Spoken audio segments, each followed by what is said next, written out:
laughing too. I got so emotional during the slam and the open mic, so big up everyone who did this. I started exactly like this. This is where we begin. But I know I've only got 20 minutes, so I'm not just going to stand here and cry in front of you. Except for money. Don't get that here. I thought it was saying big owl. Smell of owl. So anyway, I'm going to be reading from this book. It's called Canto and Other Poems. And just because I mean, it's been really crass. You know what middle class people are like? They've looked at a word like canto and they've been like, what is that? And I was on BBC Front Row. It's a very posh programme, and I was able to tell them that canto is a rare Sicilian dialect, as you know. Which means cunt. So before I begin, I want to take you back to what it was like for us ageing lesbians. Back in the 80s, I came out in about 1981, got beaten up, went in. But I was literally born like this, you know, my suit is placenta. Literally, I'm a lesbian, by the way. Like my father. So I literally, there has been a moment in my life, I never came out. I literally never came out. It was like, I was like, I'm not! Well, clearly I am. So during the 80s, it was a very difficult time, and I know we're reapproaching that glorious moment in LGBT plus history. And back then, it was impossible to be lesbian or gay without it being associated with paedophilia. So you'd sit at home watching telly and the newsreaders, it's not even just programmes, the newsreaders were homophobic and your family would laugh. And then you go to school and everybody was homophobic and everybody laughs at you. Everywhere you went, your body didn't fit the shape it was supposed to be, and the last person who wanted you to be gay was obviously yourself. You had a choice to make between yourself and what became my community, yourself and your family, and exile.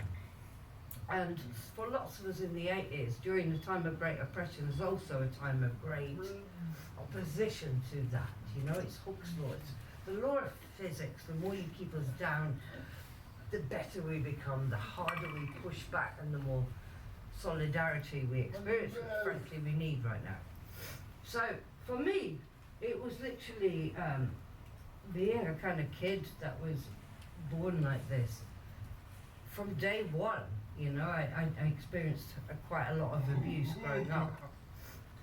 And it was pop music that led me and kids like myself in the 80s towards the cities where we kind of had a sense of belonging.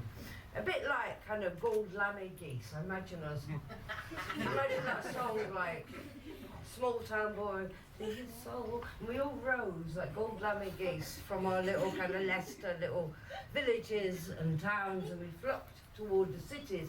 And it was literally, it was like not much more than the volume of a book. It was a door that was the difference between exile and belonging, ugly and handsome. So I'm going to read a poem now from Canto called Scene 1 and what that was like. Scene 1. Exterior, night. A main road in London. LX1. Street lamps watch a woman pass and text each other. FX1. The sound of a door opening into a chest cavity. A neon sign flashes, I'm sorry, I got it completely wrong. The sound of a door opening into a chest cavity. A lone woman walks briskly, head down, holding invisible bouquets. Ahead of her is a hunched building with its hands in its pockets, bracketed by gossiping fairy lights. LX2. A neon sign flashes, its pink dilate.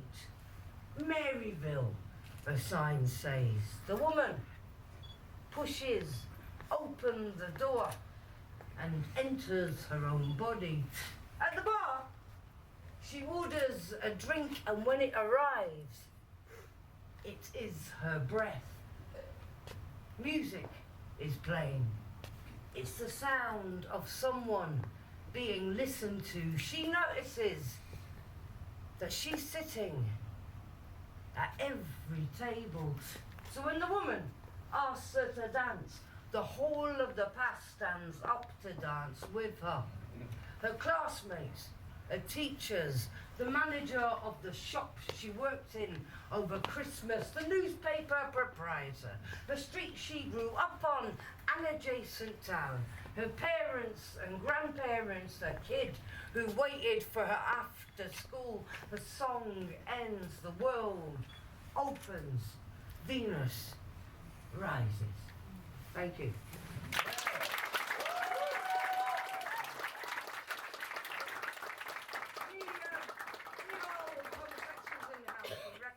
The name Venus Rising as at one time in the 90s being the biggest lesbian nightclub in Europe, and I literally moved to bedsit with 17 strange men in order that I could stand outside it and it was not creepy.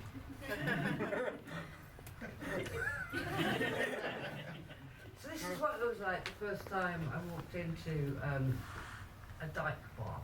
We call ourselves dyke. The word comes from Boudica. Yeah? So it's not an offensive word, it's a fabulous word, like cunt. Where's my good cunt friend? Cunt? Cunt? This is for cunt, spelled song. And the reason why throughout the whole book I use religious languages, back then in the 80s and 90s, it was the Catholic Church and the Christian Church who was doing the most damage to us. Oh, Maryville. Song of loose shirt, you button-down boy, you thick rod of irony. Oh, Maryville, you sawn off miniskirt, you tights torn into choir. Oh, Maryville, oh, swagger, oh, keychain and denim. I am plural. Oh, Maryville, we dress as our greatest fears, we dress as ourselves. Oh, Maryville, the etymology of dyke. So many holes to fill. I knew your mother. Saw them lower her body into her body, saw how she became senator. The neighborhood children left flowers at. Oh, Maryville, I remember your sister.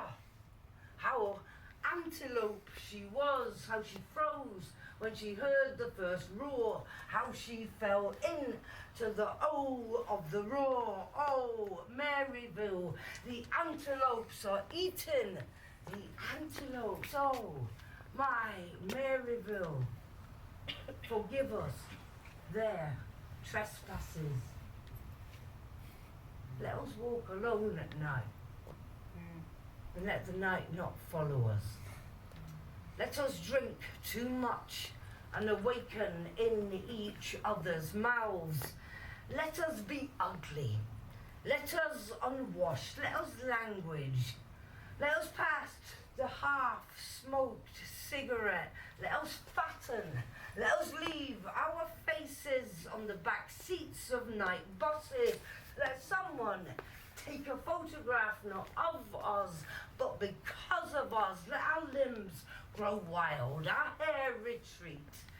Let us inherit each other's teeth. Oh, Maryville, keep us alive. This death, keep us from prayer. Deliver us from ego, for thine are the body, the birthing and the burning, forever and ever. Are you a man? Thank you. I've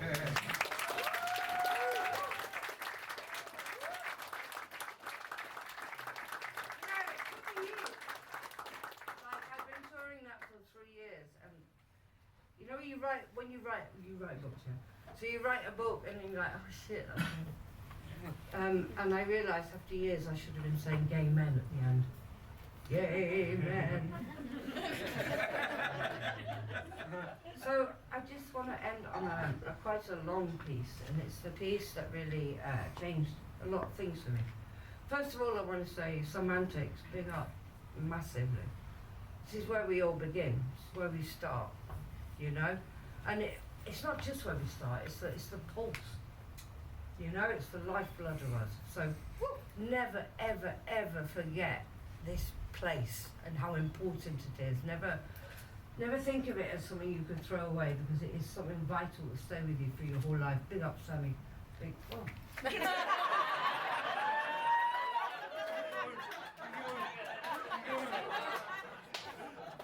Big up, Sammy. Find Bob. This is called Cunter.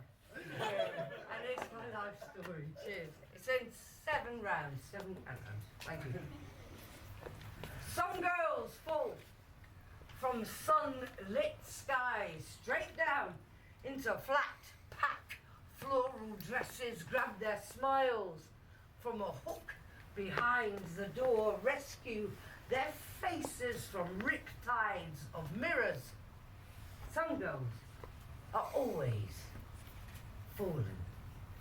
Round 1. The body as battleground. You fall and miss your body entirely, land somewhere in enemy territory, behind the lines. Your body, a foreign country you cannot get a visa for. Your skin, a parachute caught in tree branches. You awaken in no man's land. Gunfire from over the horizon, and women are crucified on hashtags across the dark hills. Your trench is crowded with dead women, wearing faces that try to escape them, and the clothes of someone you once knew. There are landmines buried deep beneath your skin, and no one understands them. In between the battle cry and the bedroom is this sticky quiet, this no man's land. This is where you live. Men explode when you least expect it. All these lifetimes searching for body. Round 2, the body as protest. Born backward, bright back and wide, skin rolling, cigarettes and shirt sleeves, skyline chin, Levi 501s curled up to cuff, lip the same. White t-shirt so they can project themselves on you, tsunami quiff, and black boots whose roots spread and tangle through the center of the earth. You don't wear makeup to prove you have not made anything up. This is your face. Your father's friends gave it to you.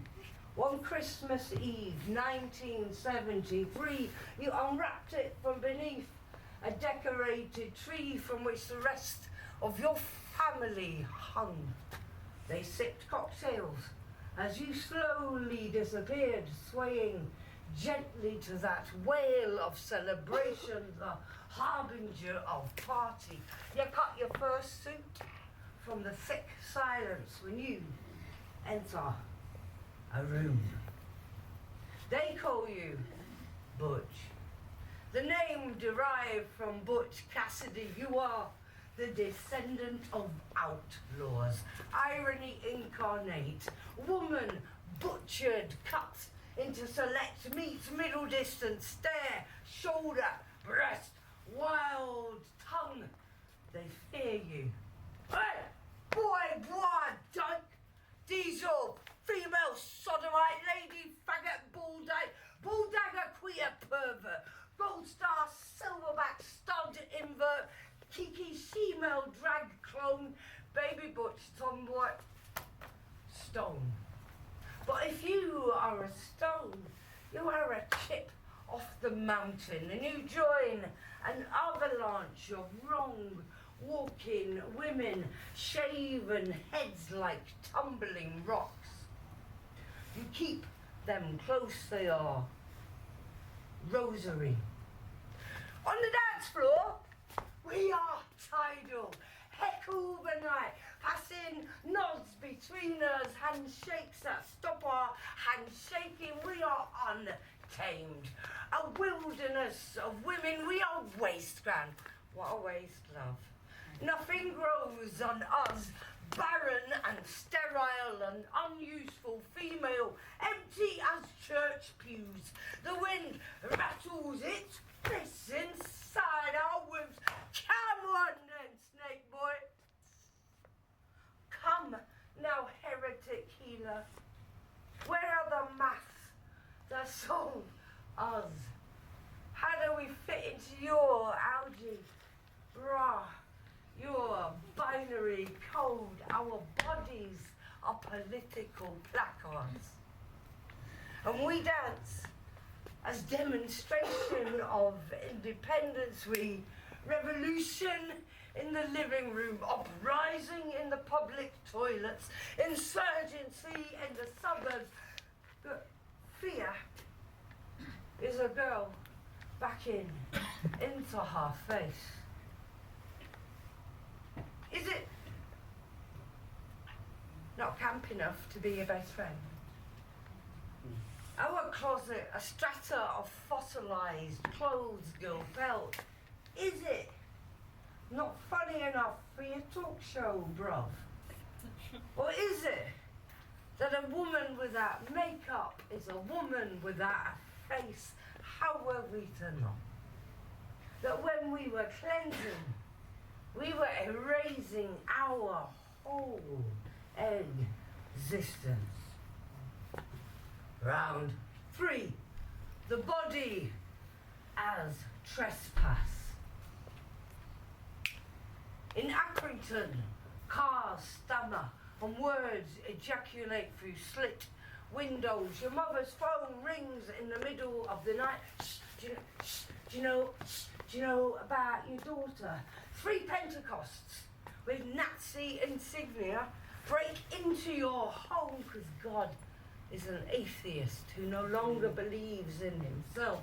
And they unscrew the light bulb slowly, eyes fixed on the unmade-up girl, trembling defiance. They whisper a prayer for you to leave your family. You do. 13, and a man pulls you over the back seat of a bus and stubs his kiss out on your cheeks slowly. A boxer's embrace, but he doesn't throw the punch. He posts it. You wait by letterboxes, flinch when it chatters, never answer the phone. In Brixton, men cradle their fists like babies and watch as you walk past as if they are thin-ribbed cats in the undergrowth and you, a small, shaven-headed bird. There's a reason. Women are compared to birds. It's got fuck all to do with wings.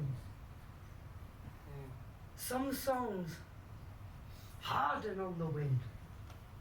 Some girls are kept in gilded cages on suburban mantelpieces.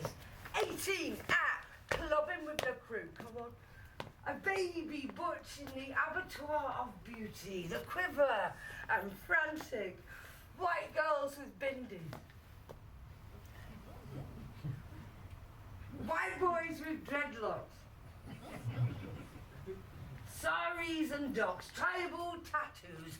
We are the modern primitives, wearing our heritage like red flags. And you dance as though you're stamping out flames, as though your boots are hammering in the last nails to the coffin of the old gods. Strangers hug and tell each other secrets. You are ecstatic.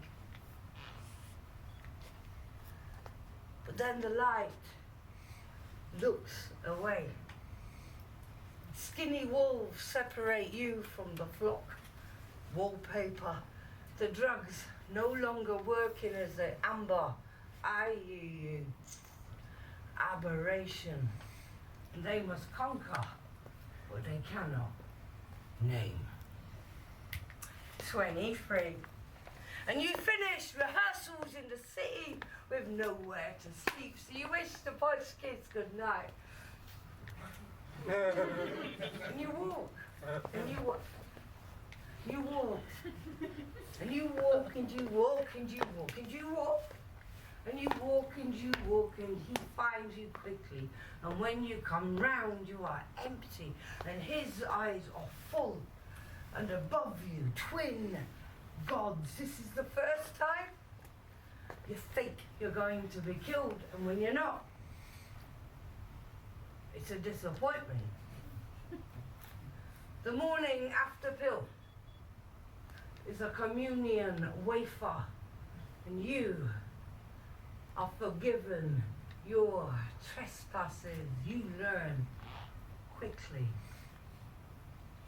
Men are broken things, breaking things. Round 4, the body as cemetery. The first time you die, you drink a bottle of cleaning fluid, and moths of nurses wrap you in white, swaddling curses. Fuck you, you whisper a back alley lullaby. Fuck you, you croon as you are interred into your hospital bed. And when the mourners come, they seem happy. A picnic in a mortuary. The third time you die, it's classic, cinematic. A bottle of your mother's sleeping pills, you swallow them without water, watching a film about a girl who is not loved. The film ends, the cinema empties, but no one notices the thin thing lying there. Mouth like an earthquake in a country no one can spell, but don't find you till morning, and when they do, you are packed off to the fat priests of psychiatry to apologize. You lie. And your smile is a torn cunt, a split. Round 5, the body as backroom. Each night we have a lock-in, a meet at the back of my heart, smoking in circles, passing grins between us like past the parcel, opening each layer of the smile until the pith is revealed. We are ferocious women, eating our children, our youth, stepping out of our skins and leaving them draped behind us like soiled wedding dresses, falling into each other's mouths. This is love. Furious love. We die slowly. Cigarette stubbed against obsidian skies. A brain explodes into night butterflies. A car loses grip on reality. Suicides by the bouquet full. Not one of my friends was allowed to live in her body unaccompanied. Always a landlord, always a lodger. Round 6. In sleep, my body is a haunted house. There are footsteps along fallopian corridors. The corridor is a rope strung above a mouth. I have been woken by blurred voices without bodies, quiet arguments in my basement. Once I was possessed by a small girl who looked the same as me, who ate herself on a Sunday afternoon while her parents were downstairs hard wiring their hangovers and Christmas tunes looped in nooses. My heart is a church bell and nobody visits, and God is a man with his hands in his pockets, watching. Round 7. The body as uprising. Oh, you bayonet boys, you truncheon rub. My face doesn't fit my face, but your fist does. Years from now, no one will remember how we fought, how each bruised knuckle was a white boy's head bent in prayer. No one will remember the love, how alike it is to rage, how screams made corporeal are rainbows, or how rainbows became corporate logos, or how we carved our epitaphs into a stone wall. No one will remember unpicking acronyms by candlelight. So fuck it. Are we in the black bar of heaven? Cars will be getting around him and releasing that laugh. Wild birds escaping her mouth, and none of this will matter. I'll be riding the ghost roads with Valentine, bareback, knee clench on her Harley. I'll be scuffing the city with Dudzilly. Men will stare like open shaft minds. I'll be walking the white lines with Angel, White Mouse, Antelope Park. Cassandra George Johnson, Avi Cummins, Rachel Penny, Sam Silver, Velda Lauder, Terry O'Leary, B. Gittins,